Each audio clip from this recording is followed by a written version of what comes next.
Hello everyone, and welcome to another edition of Petersen Automotive Museum Deep Dives. Today we're going to be talking about the museum's 1963 Porsche 901.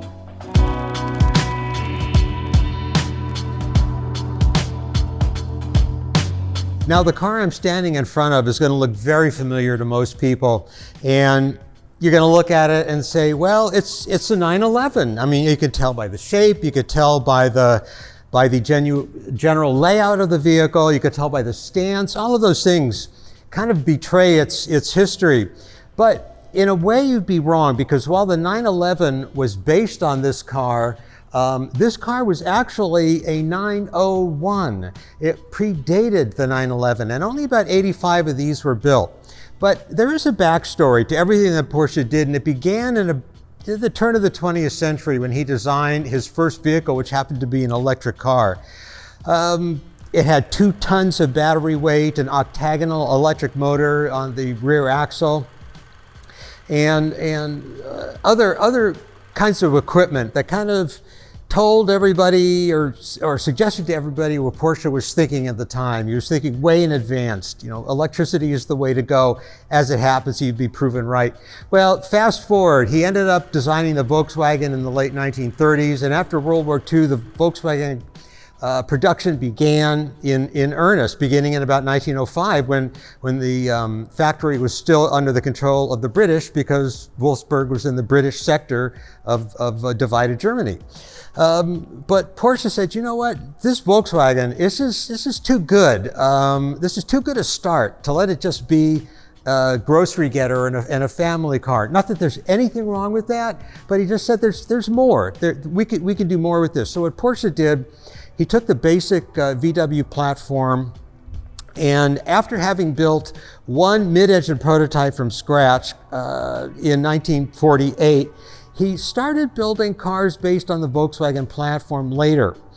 Those were called the Porsche 356. 356 because that was the number in the numeric sequence that the design of Porsche was. You remember the octagonal engine electric car? That was Porsche 1. And then you ended up with all of these until you got to 356th engineering project. It was a great car. It was low, it was aerodynamic, and it really looked the part. It had a fantastic stance, and it was really modern for the day. When you consider that most American cars of the period were longer, lower, wider, slather on the chrome, make it heavier, take the drive out of driving. Porsche was, no, we're not going to do any of that. We're going to have a car, we're going to keep it rear engine. It might be a little challenging for some people to get used to, but once you mastered it, you really felt like you had something. Well, the 356 rocked along. At first they were built in Gmünd, Austria to about early 1949, then the production transferred to Stuttgart.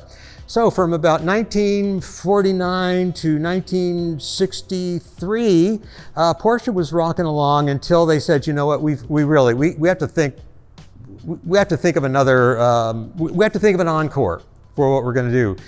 And ultimately, Ferry Porsche, Ferdinand's son, came up with this design. They experimented with quite a few things, but this remained truest to the original. It had more, it was sleeker and lower and a little bit longer, but it was, again, it was a car that relied on the overall shape for distinction, not the outward embellishment, like, again, so many American cars, even into the 60s, were doing. But again, the 911, it didn't start out fully fledged. It began as a 901. Again, the project number that Porsche gave the car.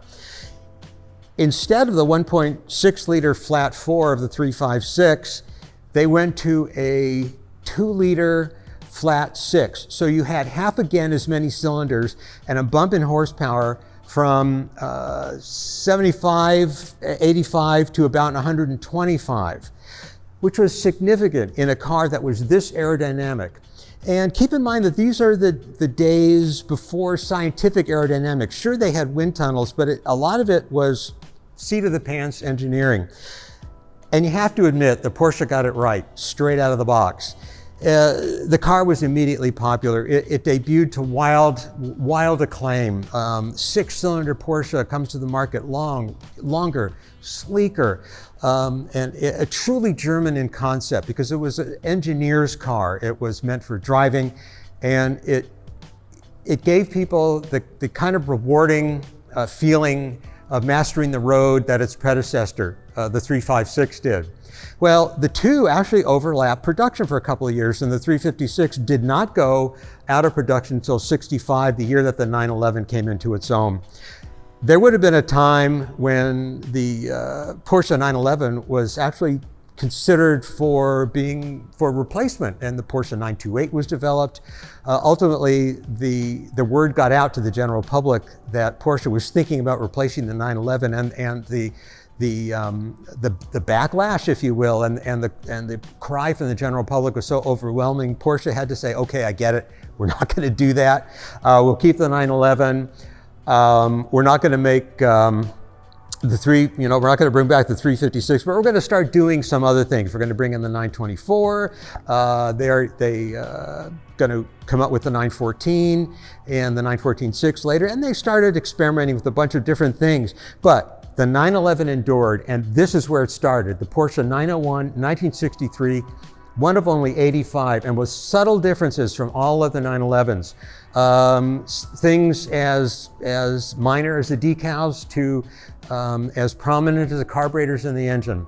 And even though Porsche had the 901 designation initially, that nomenclature was challenged by Peugeot, who said that Porsche, no, we, Peugeot, own every three-digit model designation where 0 is the middle number. For example, Peugeot had the 404, the 204, the something, oh something, all of these designations belong to Peugeot. So Porsche said, don't worry about it.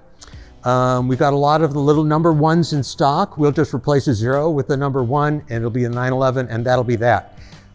When they engineered a slightly less powerful version, the 912 with the 4-cylinder engine, that got the designation 912. And the designations changed on up through the years, but they were always seem to have been known as the 911, and for good reason. If you've got a good thing, if you have a great association, why not stick with it?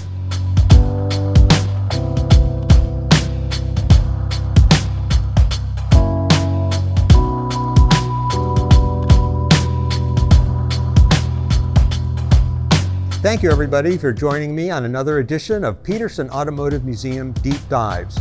We'll see you next time.